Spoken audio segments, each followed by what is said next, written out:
تراب صاحب هغه سره خو ستا ډېره جوخته ملګرتیا وه، هغې نه خو به ډېر زیات په نیمګړی شوی خو یې که نه. تراب صاحب خدای وبخښي، ما په ملا یې مات کړلو.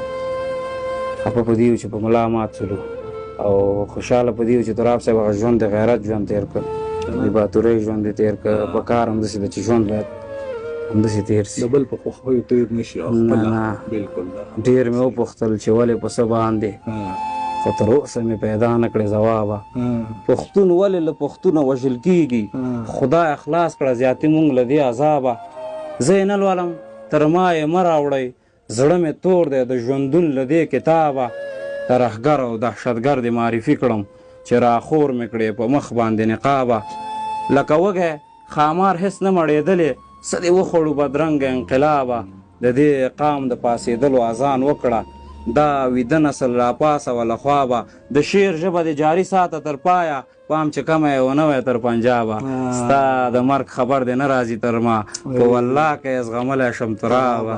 صداقت دې اوس هغه صداقت نه دی، بېچاره سخت غورځېدلی دی له تابه. هسې صداقته د تراب صاحب کوم داسې شعرونه دي چې بیا دې زوروي لکه؟ والا تراب صاحب هر شعر دردونکی ده. تراب صاحب یوازې مونږ تراب صاحب نه و، هغه چېرته پښتون یو چېرته اوسېږي، هغه د هغوی په زړونو کې ځای لري. هر شعر دردونکی ده. خو بس تراب صاحب ما دا ټول غزل خو یې راته یاد نه ده، دا 3 بیته راته یاد دي چې زه د هسې پر اوږدو لارو راتاو کړم، تر تا پورې خو یو څو قدمه لار وه.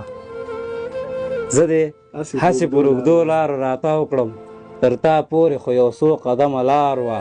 څه ګیلې او څه توبې مو ترې لوګی کړې، ستا خبرې کې یوه خبر د کار وه.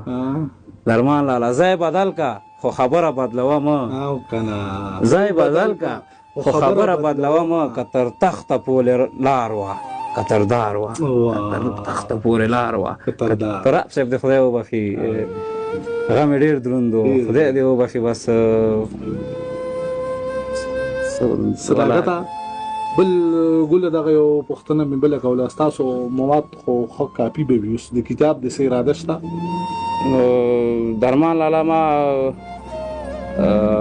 ملګرو ویلي وو او هغوی پې کار هم روان کړی و، خو بس دې عمر سره ما مناسبه ونه ګڼله چې د کتاب چاپ بس خیر یو څه وخت به ورکړو، شعر به لږ څه نور هم راپوخ سي.